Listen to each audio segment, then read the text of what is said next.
Dumating na nga pala ang aking parcel. Papakitaan ko nga pala kayo ng pinakamahabang skid. Ngayong araw nga pala, nagro-Roblox si Tampo. Ang nilalaro niya nga pala ay Grow a Garden. Bigla nga pala siya nagutom. Kaya naman nagpabili ng paborito niya, McDo. Kasi nga pala, nakakagutom naman talaga ang nagtatanim. Kaya nga pala siya nagpabili ng McDo dahil nga pala ay merong Pokemon card. Mapikit-pikit nga pala dito si Tampo habang binubuksan. Ito nga pala, nagkamali na naman sa pag-order si Papa Tampi. Pokemon card nga pala ang inaasahan ni Tampo. Kaso nga pala, dumatay ngay notebook. Ito nga pala, gumain na lang siya para hindi siya malungkot. Kasi nga pala, okay lang naman niya kay Tampo. Ito nga pala, biglang napasayaw si Tampo ng Stardy. Ganyan siguro yan pag nabibigo. Pero ako bakain. Dating nga pala sa pagkain, si Tampo nga pala malakas. Pagsilip ko nga pala sa bintana, ay meron nga pala ang tao. Panigurado nga pala, rider yun ng aming parcel. Kaya naman agad ako lumabas upang tingnan ito. Hindi, mami. Sa'yo eh. Oh, damit. Hindi. Damit eh, oh. Mami? Plancha yan kay mama eh. So yan, damit yan eh, oh. TikTok eh, oh. Oo, ay siya kaya sabi ko. Sa'yo mga kadanday, babuksan ko na pala. Buras ah! Dapat tumagal. Oh, buras siya. After that nga pala, nabuksan ko na kaya naman sisilipin ko. Pagsilip ko nga pala, sana magkasya sa akin. Namanga nga pala ako sa akin nakita. Kaya pala, gusto ko na ito masuot. Habang sinusuot ko nga pala ito, ay binubuksan ni Tampo yung bintana. Kaya naman medyo naiya ako. Kaya naman nagtagod na lang ako dito sa gilid. Ito nga pala, nasuot ko na. Grabe nga pala mga kadunday, ang ganda. Fit na fit nga pala sa akin. Buti naman ay meron nagkasya sa akin. Isang ibig sabihin nga pala nun ay tumataba na ako. Sakto ano, ang galing! Pakita ko yung mga. Mama, sakto na sa akin.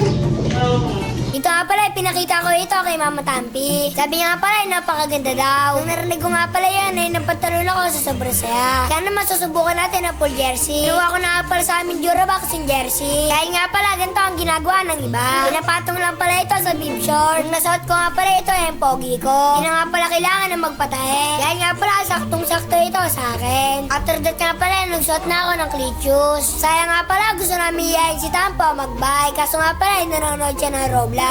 Kung paano nga pala magtarib ng ano-ano. After that nga pala, tapos na ako mag-BS. Lalabas na nga pala ako sa labas para bumili ng ice cube. O diba mga kadunday, bibili na lamang ay nakaporma pa. Sa sobrang lakas ko nga pala dito, ay napatumba ko yung gate ni Papa Tampi. Siyempre mga kadunday, ay magpa-practice na rin pala ako. Dahil nga pala, gusto ko nga pala mag-long skid na mahaba. Dahil nga pala, napapanood ko sa iba ang haba ng long skid nila. Habang hinihintay nga pala ako ni Papa Tampi, nagbalot muna siya ng mga in-order. I-order na rin pala kayo anong gusto nyo ang isda mga kadunday. Dito nga pala, meron siyang manok na nakita sa gilid. Siguro nga pala, ito ay itlog na naman. Sa para dumadami na nga pala ang manok ni Papa Tampi. After that nga pala, nandito na ako. Meron na nga rin pala akong dalang ice cube. Tapos na nga pala ako utusan, kaya naman oras na para mag-long skid. Kaya naman panoorin niya ako mga kadunday.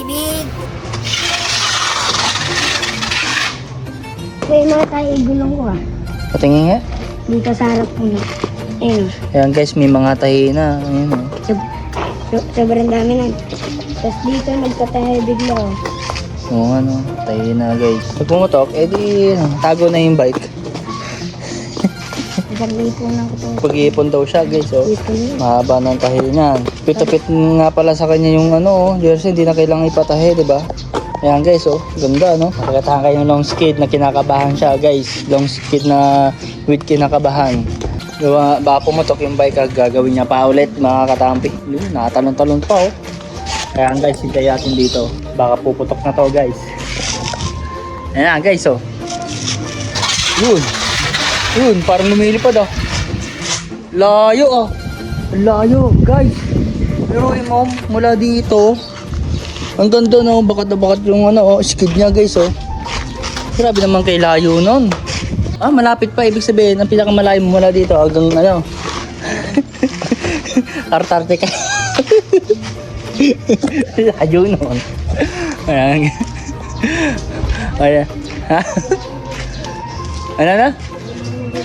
Ayan guys, hindi na daw siya mag-skid gawa ng ano. Wala pa siyang ipon pambili ng gulong. Back pressure na lang pagpupulan. Ano na? Back pressure. Back pressure? Oo. Paano yun? Iyan mo. Titigil mo, gamit pa mo. Hindi ka na mag-skid. Ah. Ayan guys. Magpapalit daw siya ng ano, ng gulong. Magpapalit daw siya. Pero ano tumagal yung gulong mo, di ba? Ilang buwan na yung gulong mo? Tumagal na ano? Sobrang tagal mo. Oo nga, ayos ah. Buti naman kung tumagal na Chow yang yan no? Chow yang ba yan? Bakit di kulay blue yung tahe? Ano? Hindi po skin, shark skin lang. Short skin. Shark. Hindi po. Yan guys. Pag hindi po magkakaroon ng kulay blue. Pag chowking. Hipo. Hipo. Ipo Makonochi. Hipo skin. Ipo skin. Hindi short skin. Ayan guys. May natutunan tayo kay Don David ngayon. Napakatalino talaga ni Don David Yan guys, magbabike na daw siya. Magdi-DS na daw. So ngayon mga katampi ay magpa-practice daw si Don David dito ng DS. Hawakan ko daw siya. Hawakan ko daw siya guys. Alauna, alas 2. Hindi pa mag-clip in. Okay na? Alauna, alas 2, alas 3. Ayun, pigang-piga. Pigang-piga. Grabe pigang-piga. Wala. Wala na. Grabe, pigang-piga si Don David guys Ayan, si Don David pigang-piga. Pigang-piga ngayon si Don David Ito na. Ayun, pigang-piga Tumatalo So hanggang dito na lang ang aming story guys. Bye-bye!